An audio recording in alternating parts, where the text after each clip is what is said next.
Agung bisa on cam nggak?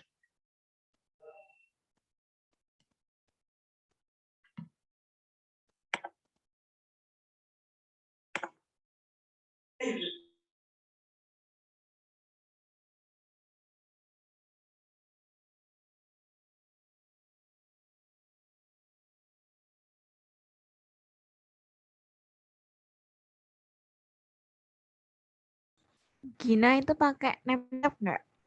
M-tag. Oh iya, sebentar.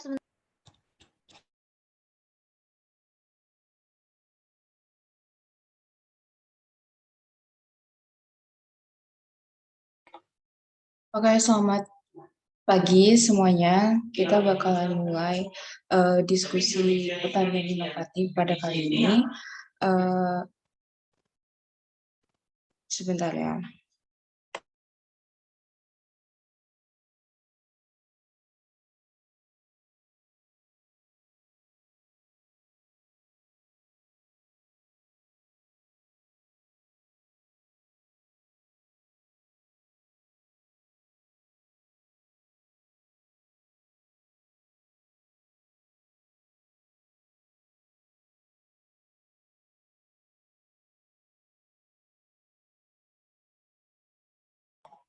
Oke, sebelumnya kan kita udah nonton video ya tentang uh, keanekaragaman sumber daya alam di Indonesia. Uh, Pertama kita bahas dulu poin pertama, keanekaragaman yang ada di Indonesia itu manfaatnya apa aja dan kaitannya sama dunia pemasaran seperti apa. Nah, teman-teman yang punya pendapat dan opini boleh langsung on mic aja, kita diskusinya bebas aja di sini, oke?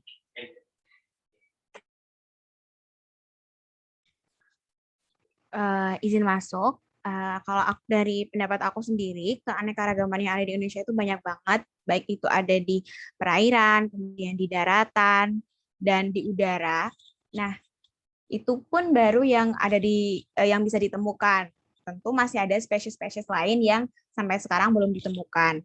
Nah, dalam pemanfaatannya itu sendiri, bisa nih kita buat yang namanya dengan kaitannya dengan inovasi-inovasi. Mungkin tadi ada yang kitosan dari udang itu bisa dibuat sebagai salah satu obat farmasi. Dan kemarin aku juga baru lihat-lihat kalau kitosan itu bisa dipakai untuk filter dari masker kain. Dan sekarang udah dijual di e-commerce. Dan menurut aku bisa kita telusuri lebih lanjut apa sih manfaat dari kitosan. Kan kita lihat kalau udang itu kulitnya kan mayoritas kan dibuang aja, nggak dimanfaatin. Daripada jadi limbah, tentu bisa kita manfaatin untuk inovasi-inovasi lain. Gitu menurut aku.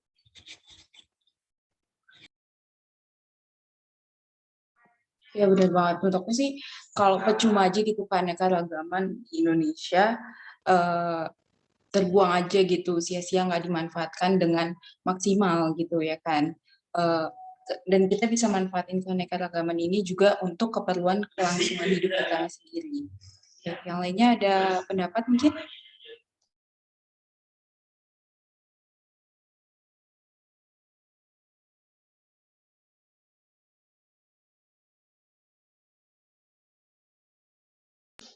Oke, baik, izin masuk. Ya sih, aku setuju ya, keanekaragaman di Indonesia, terutama di negeri kita ini banyak banget, baik itu di perairan, di daratan, di udara. Jadi itu merupakan suatu kenikmatan yang sudah Tuhan berikan kepada kita, dan tentunya kita juga harus bisa melestarikannya dari sumber daya alam yang ada di negara kita seperti itu, dan dapat memanfaatkan sumber daya alam yang ada itu dengan sebaik mungkin, dan tentunya juga berdasarkan dengan apa-apa aja sih tujuan-tujuan yang ingin kita capai gitu.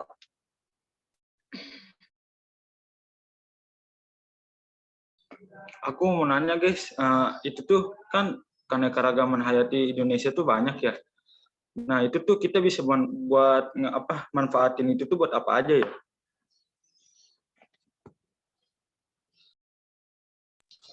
Kalau dari aku, menurutku ya pemanfaatannya itu banyak bidang ya. Seperti yang ditayangkan tadi, ada yang mungkin kita olah jadi produk makanan, kemudian bisa diolah dalam bidang farmasi, bidang kesehatan, kemudian untuk mengatasi masalah lingkungan, terus biomaterial, banyak banget yang menurut aku pemanfaatannya. Mungkin yang lain bisa nambahin. Izin nambahin, ya tadi sebenarnya emang banyak banget sih. Terus salah satu yang menarik perhatian banget tuh ada, dia tuh bisa jadi serat alam yang bisa dimanfaatin buat banyak banget. Bisa jadi bahan tekstil, bahan tali, kerajinan, kertas, bahkan bisa jadi komponen otomotif juga kayak yang tadi dijelasin, bisa jadi helm dan lain-lain nih. Banyak banget deh pokoknya.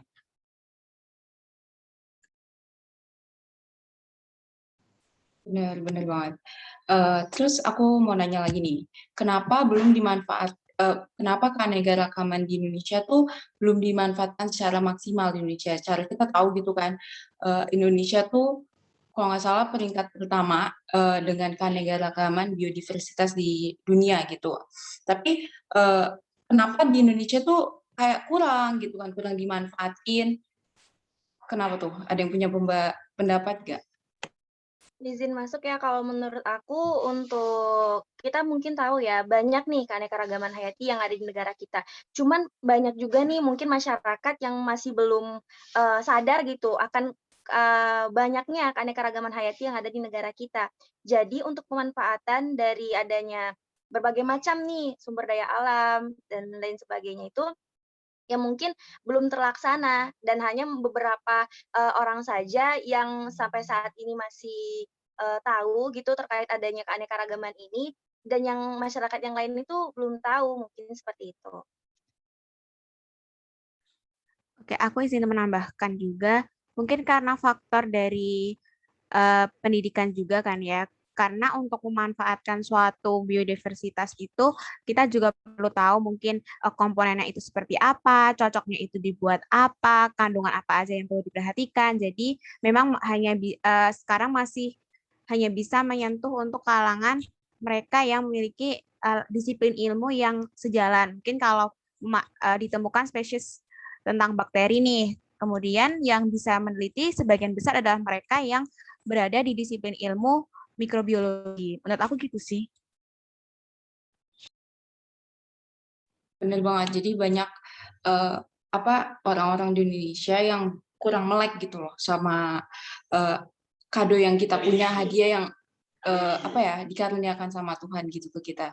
Dan mungkin juga kita dengan pendidikannya yang terbatas juga teknologinya belum maju. Jadi kita butuh inovasi-inovasi terbaru yang kiranya dapat mendukung sumber daya alam ini agar dimanfaatkan lebih maksimal lagi.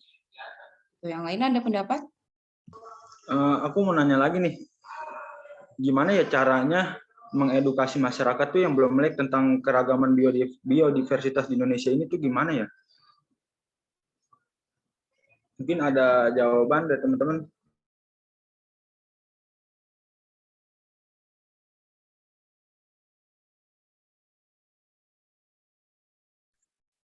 Izin nambahin, kalau menurut aku sih kalau misalnya udah dari masa-masa sekarang pandemi atau kayak gimana gini, yang paling gampang ya sebenarnya ya banyak kok, bukannya nggak ada kok webinar-webinar tentang biodiversity atau kayak gimana, banyak kok. Nah itu juga nambah edukasi kita kan buat gimana kita lebih ngerti lagi. Itu banyak kok sebenarnya webinar di Instagram juga banyak. Izin menambahkan, mungkin selain secara virtual tadi ya, untuk diri kita sendiri nih mungkin yang udah mendapatkan edukasi terkait adanya keanekaragaman hayati yang banyak tuh di negara kita, yang bisa dimanfaatkan dengan semaksimal mungkin saja kita bisa juga secara tidak langsung ataupun secara langsung menyampaikan dengan orang-orang yang ada di sekeliling kita, mulai dari teman-teman, keluarga, serta masyarakat di lingkup tempat tinggal kita. Jadi dari lingkup kecil aja dulu kalau dari diri kita sendiri ya, selain dari penyampaian secara virtual seperti webinar dan lain sebagainya. Iya, Dani tadi ketika kita sudah mendapatkan webinar, kemudian kita berusaha untuk menerapkan kepada lingkungan di sekitar kita, entah itu teman kita, kemudian saudara kita, itu bisa dikemas dalam hal yang semenarik mungkin. Entah itu kita buat inovasi berupa, aplikasinya tentang apa aja sih, tentang edukasi, dan itu bisa memuat informasi-informasi mengenai keanekaragaman yang ada di Indonesia. Mungkin kalau untuk tingkat yang usia yang sudah lanjut itu mungkin agak tantangan ya di kita. Sehingga sasaran yang lebih tepat untuk bisa mengembangkan dan juga memanfaatkan keanekaragaman yang ada itu, kita memanfaatkan potensi yang ada di masyarakat untuk golongan anak-anak yang masih muda seperti mahasiswa, anak SMA gitu. Menurut aku gitu. Oh iya, aku mau coba tanya nih teman-teman. Kan kita tahu ya tingkat kepunahan dari sumber daya alam yang ada di negara kita tuh juga tinggi ya di dunia, bahkan kalau tidak salah itu peringkat ke-6. Nah, jadi pasti banyak tuh tantangan-tantangan yang harus kita hadapi. Gimana sih menurut teman-teman semua untuk meminimalisir nih angka kepunahan dari keanekaragaman hayati yang ada di negara kita?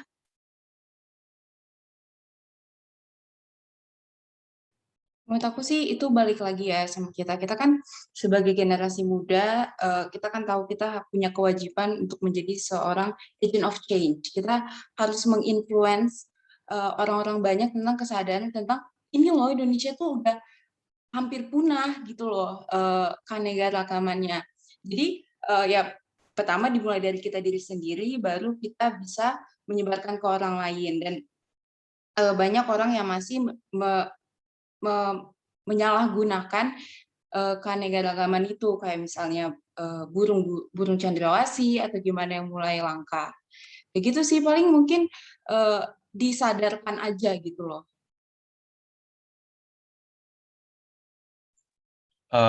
Menambahin, ya setuju sih tadi yang dibilang, karena untuk lebih kesadarannya, sama itu juga makanya kenapa di IPB itu kita dididik juga buat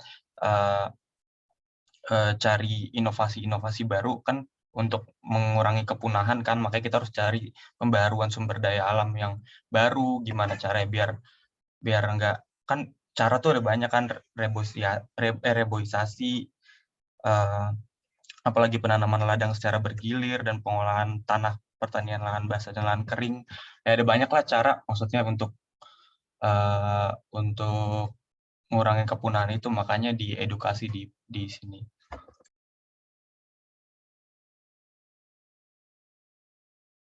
Betul. Agung kira-kira ada pendapat nggak? Ya setuju sih, maksudnya itu tuh dimulai dari kita sendiri, atau enggak kita mengedukasi masyarakat betapa pentingnya keanekaragaman yang ada di Indonesia. Karena kan Indonesia tuh 17% dari total keanekaragaman hayati di dunia itu ada di Indonesia ya. Ya itu berarti Indonesia kita tuh punya negara yang kaya banget. Oleh karena itu kita tuh harus ngejaga keragaman hayatinya, terus juga memanfaatkan semaksimal mungkin buat kepentingan sesama. Ya gitu sih, nggak ada lagi. Mungkin teman-teman ada yang mau nambahin.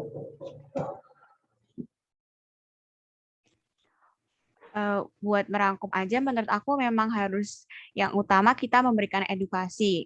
Tentunya kita awalnya mendapatkan edukasi, dan kita berada di IPB University ini juga itu salah satu wadah kita untuk mendapatkan inovasi bagaimana sih cara memanfaatkan sumber daya yang ada itu sebaik-baiknya. Kemudian setelah kita mendapatkan edukasi, tentu kita akan menularkan edukasi tersebut kepada orang-orang di sekitar. Nah, mungkin cara yang buat ada sedikit kendalanya adalah gimana cara mengedukasi orang lain supaya itu menarik dan benar-benar dilaksanakan. Itu sih yang jadi PR kita, ya kan? Iya sih, aku setuju banget karena masih banyak juga ya dari masyarakat yang masih kurang peduli gitu dan merasa bodo amat banget dengan keanekaragaman yang ada di negara kita gitu. Dan mungkin hanya beberapa orang saja yang melek terkait pemanfaatan yang bisa dilakukan semaksimal mungkin dan tentunya untuk kemajuan negeri kita sendiri dan untuk diri kita sendiri tentunya gitu. Tapi banyak juga yang masyarakat ya merasa bodo amat banget gitu dan kayak mungkin diberikan edukasi juga kalau masuk telinga kanan keluar telinga kiri. Jadi nggak ditangkap benar-benar ditangkap gitu loh apa yang disampaikan, gitu sih. Oke, pasti tentunya kita perlu dorongan teknologi dan inovasi-inovasi yang terbaru gitu untuk mendukung sumber daya alam ini. Nah, kira-kira kita kan perlu ya untuk memanfaatkan teknologi ini, kita kan juga dibantu oleh masyarakat adat gitu kan. Jadi mungkin kebanyakan keanekaragaman itu masih ada di mungkin di pedalaman gitu. Nah, kira-kira teman-teman punya pendapat nggak, apakah pemanfaatan teknologi yang terbaru yang inovatif gitu dapat menghilangkan ciri khas dari masyarakat adat tersebut? Menurut aku bisa jadi menghilangkan kalau kita tidak memperhatikan beberapa etika untuk melakukan suatu pemanfaatan keanekaragaman yang ada. Bisa jadi nih sesuatu yang sudah ditemukan lebih dahulu oleh para masyarakat adat, tetapi kita tidak melibatkan masyarakat adat itu dalam proses pemanfaatan pengembangan dari sumber daya alam tersebut. Sehingga itu mungkin bisa jadi akan timbul pengakuan hak cipta seperti itu menurut aku ya.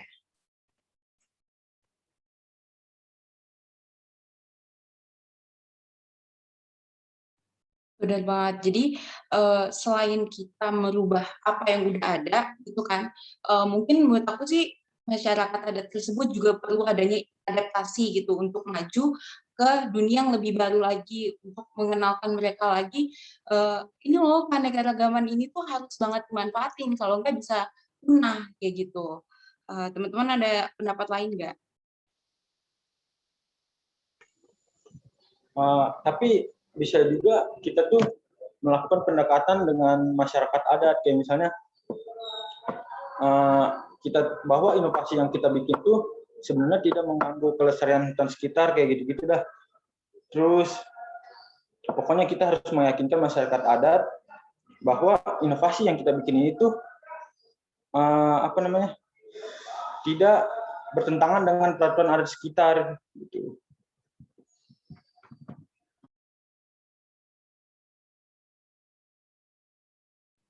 Benar banget. Terus teman-teman, aku mau nanya lagi, kira-kira apa sih kegunaan teknologi ini? Kenapa teknologi itu penting banget gitu untuk menunjang sumber daya alam di Indonesia? Teman-teman ada punya pendapat? Kalau menurut aku pemanfaatan teknologi itu yang pertama tentunya supaya dari pihak manusia yang menjalankan itu dalam melakukan suatu inovasi pemanfaatan tidak terlalu banyak mengeluarkan tenaga sehingga bisa tidak terlalu mengeluarkan banyak tenaga serta waktu yang digunakan itu relatif lebih singkat tetapi hasil yang dihasilkan oleh pemanfaatan itu bisa lebih banyak dibandingkan kalau kita tidak menggunakan teknologi. Dan teknologi itu menurut aku sangat mempermudah kerja manusia. Begitu.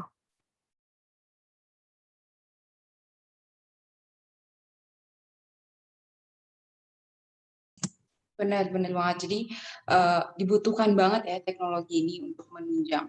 Terus kira-kira kan kita di pertanian inovatif ini kita diajak untuk berinovasi tentang teknologi terbaru di bidang pertanian. Nah, kira-kira teman-teman ada nggak kira-kira inovatif inovasi apa yang kiranya bisa mendukung gitu? Boleh banget langsung kasih tahu aja pendapatnya apa.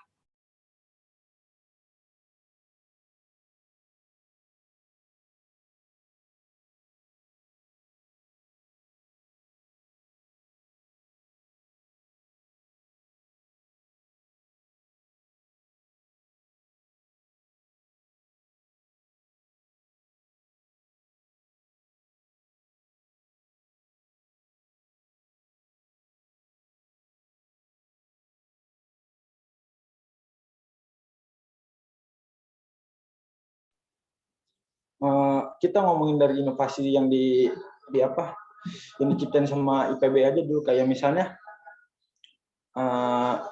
cabai bonita. Itu tuh cabai bonita itu sangat berguna apalagi buat masyarakat yang mempunyai lahan yang sempit. Nah, cabai bonita ini tuh walaupun di lahan sempit, cabai bonita itu bisa mempunyai produktivitas yang tinggi. Terus selain cabai bonita, IPB juga mengembangkan padi 3S yang produktivitasnya itu lebih tinggi daripada padi biasanya. Terus banyak juga inovasi-inovasi dari IPB lainnya itu yang sangat berguna buat masyarakat sekitar. Mungkin teman-teman ada pendapat lain?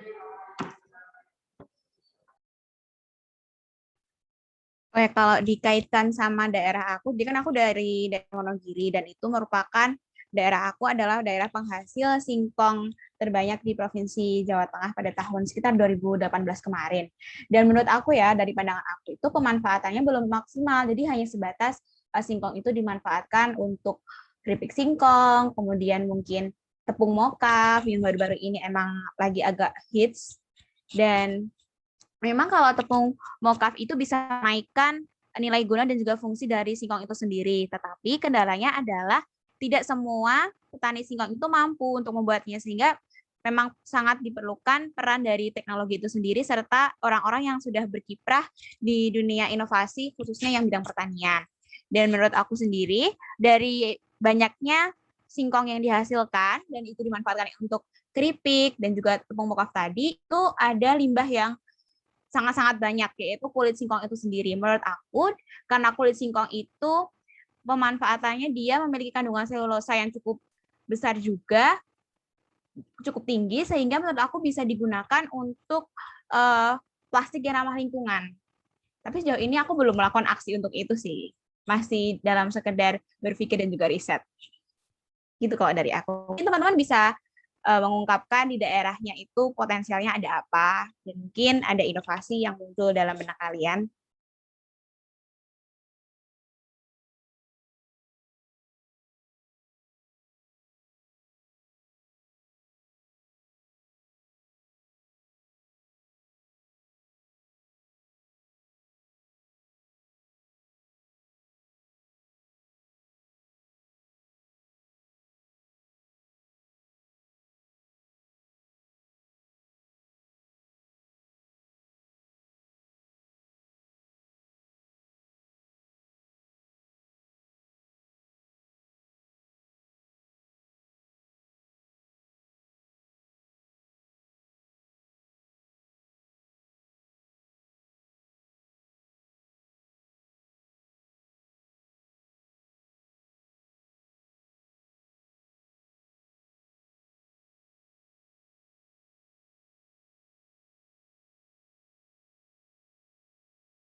Kalau menurut aku sih, aku kan tinggal di Bekasi ya. Secara kita tahu gitu notabene-nya kalau Bekasi ini terpanas tuh keempat ya. Eh, aku sih belum ada kepikiran inovasi apa sih yang bisa membangun Bekasi gitu. Tapi aku cuma mikirnya gini sih, di Bekasi itu kan udah banyak banget gedung-gedung gitu kan, mulai dari mall, apartemen atau yang lain-lain gitu. Nah, jadi mungkin itu salah satu yang ngebuat Bekasi itu panas banget gitu kan. Nah, mungkin dibutuhkan misalnya taman-taman di sekitar komplek atau misalnya kita bisa reboisasi gitu kan. Itu sih aku nggak kepikiran yang lain, tapi pasti bisa sih kalau misalnya semua warganya mau untuk Bekasi yang lebih maju.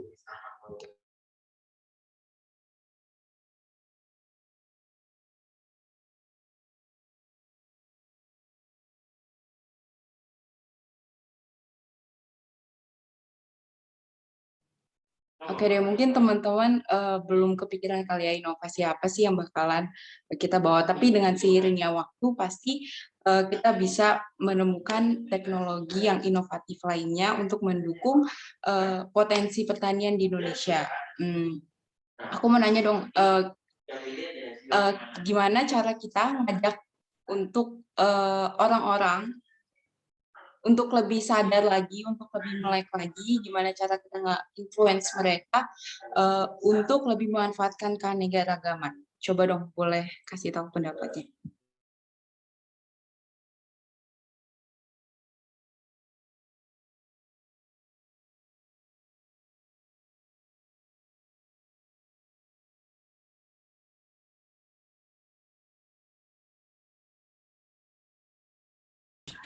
Bikin gerakan-gerakan gitu nggak sih, misalnya nih kayak kalau untuk gerakan peduli lingkungan itu bisa diajak untuk gerakan memakai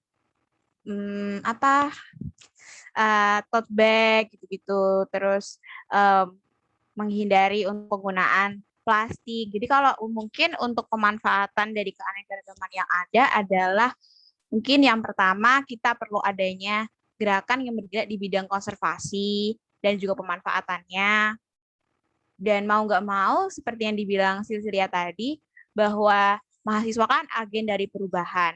Jadi untuk bisa, karena kita dianggap dalam lingkungan masyarakat itu adalah orang-orang yang terdidik, maka besar kemungkinan kita bisa menjadi magnet, bisa menarik orang-orang di sekitar kita untuk mengikuti apa yang kita lakukan. Jadi semuanya berawal dari mahasiswa yang mau melakukan suatu perubahan. Itu tadi bisa perubahan yang dilaksanakan bisa dengan melakukan yang namanya menciptakan gerakan-gerakan perubahan yang lebih baik, kemudian mungkin bisa dengan membuat suatu inovasi yang itu bentuknya edukasi, mungkin itu dari yang aku bilang tadi dalam bentuk aplikasi atau mungkin yang memanfaatkan IoT, AI gitu yang saat ini sedang sangat-sangat dibutuhkan karena kita menghadapi revolusi industri 4.0 gitu sih. Kalau dari aku.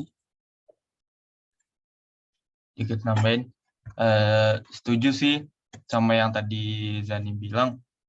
Nah mungkin kalau misalnya kita mau lebih ke misalnya ke itu kan kesannya maksudnya masih kayak agak dalam lingkup yang banyak gitu. Kalau misalnya kita cuma mau ngasih tahu sesama kita yang kayak keluarga atau teman, mungkin kalau misalnya dikasih tahu baiknya orang tuh nggak sadar.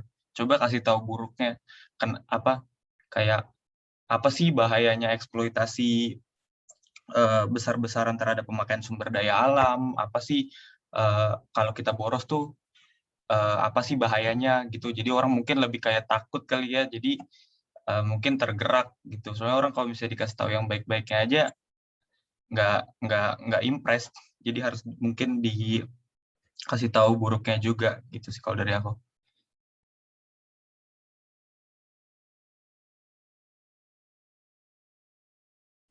Bener banget, aku mikirnya sih mulai dari hal-hal kecil aja gitu, misalnya kayak tadi yang dibilang sama Zani, pakai tote bag gitu kan. Karena kan kita tahu ya, kalau Indonesia tuh terbesar keempat, sampah terbanyak terbesar keempat di dunia, dan mungkin rusaknya keanekaragaman ini itu karena sampah-sampah yang kita timbulkan. Contohnya kayak misalnya sampah-sampah plastik yang bertonton itu kan di pinggir pantai, itu bisa merusak terumbu karang atau gimana gitu kan.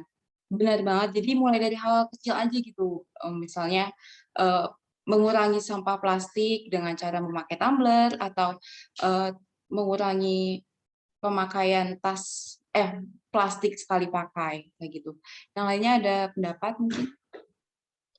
Nah, aku pengen sharing aja nih untuk penggunaan tote bag dan tumbler tadi nih. Aku ada cerita ya, ketika itu lagi belanja di suatu minimarket dan bareng temen nih. Jadi ketika itu aku bawa tote bag, ditanya gitu, "Untuk apa Gin pakai itu?" gitu. Terus aku bilang aja kan, "Untuk mengurangi sampah plastik," seperti itu. Jadi kata dia, "Ah udah mending plastik aja, sekali pakai langsung buang gitu, nggak ribet-ribet bawa pulang ke rumah lagi, nggak apa sih namanya, nggak ribet gitu loh, udah langsung dipakai, udah langsung dibuang aja gitu." Terus aku ya dari diri kita sendiri aja gitu kan, mengedukasi dengan orang terdekat. Kayak aku tadi, ya aku bilangin aja sampah plastik di negara kita tuh udah banyak banget, dampaknya tuh buruk untuk negara kita gitu. Untuk jangka panjang, itu udah bahaya banget ya kalau misalkan kita biarkan saja tanpa adanya, pergerakan untuk dapat, mengurangi sampah plastik tadi.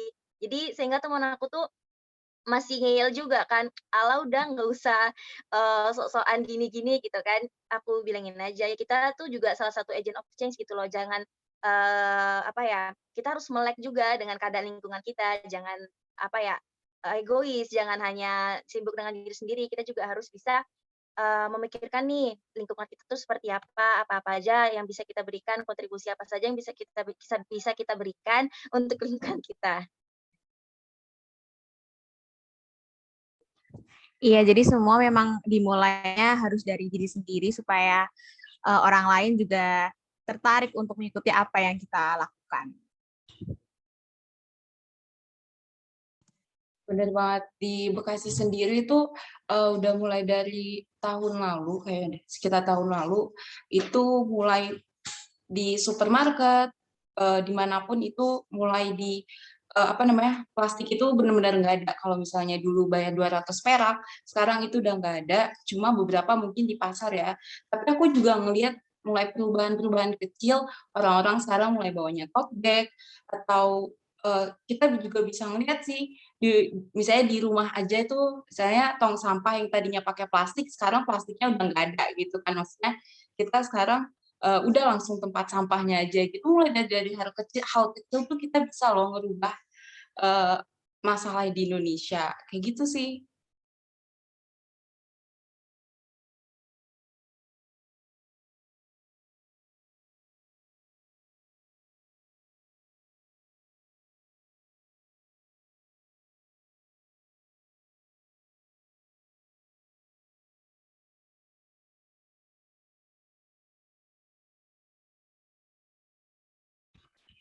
Kalau menurut teman-teman, apakah pemanfaatan keanekaragaman yang ada itu nantinya bisa menimbulkan suatu kepunahan? Gimana pendapat teman-teman? Aku penasaran di soal ini. Menurutku itu balik lagi ya, tergantung cara kita memanfaatkan keanekaragaman hayati tersebut. Misalnya kita tuh setelah melakukan pemanfaatan untuk keanekaragaman hayati, kita juga harus perlu membudidayakannya kembali. Kayak misalnya kita menebang pohon tuh. Menebang pohon, setelah kita melakukan penebangan pohon, kita juga harus menanam pohon kembali. Atau enggak, misalnya kita pertambangan, misalnya pertambangan. Nah, di ilmu di kehutanan itu tuh ada yang namanya ilmu pemulihan pertambangan. Jadi misalnya tuh pertambangan yang lahan setelah pertambangan itu bisa dijadikan kayak misalnya ekowisata, atau mungkin ditutup kembali untuk penghijauan, ya kayak gitu sih. Itu balik lagi tergantung cara kita cara kita melakukan itu tersebut.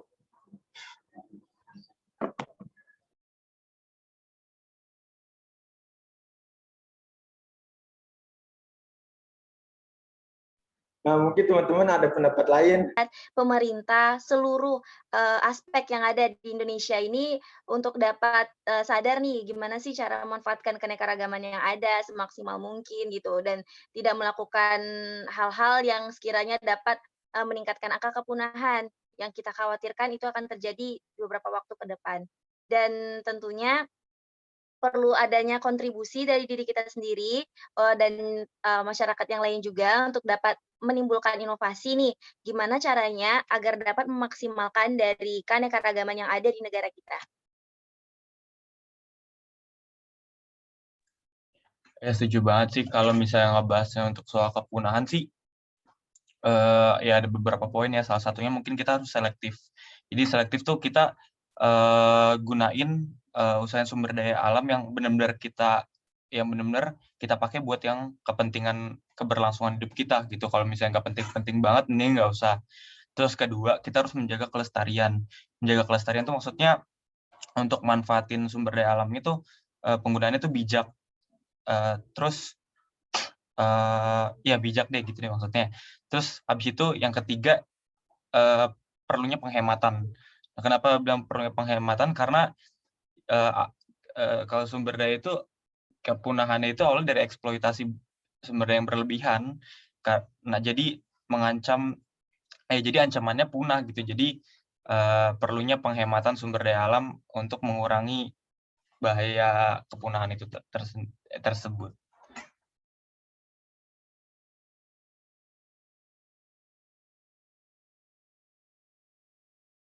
Iya sih, benar banget. Ada berdasarkan diskusi kita. Ada kendala. Nah, menurut aku ketika adanya kekayaan alam yang kita punya itu, tentu kita perlu yang namanya adanya pemanfaatan supaya itu adanya ada siklus setelah dimanfaatkan, ada kekayaan, ada pemanfaatan, kemudian kita berusaha untuk mungkin yang seperti dibilang aku sama Patrick tadi, kita perlu adanya seperti reboisasi kalau itu berupa tanaman dan juga sebagainya.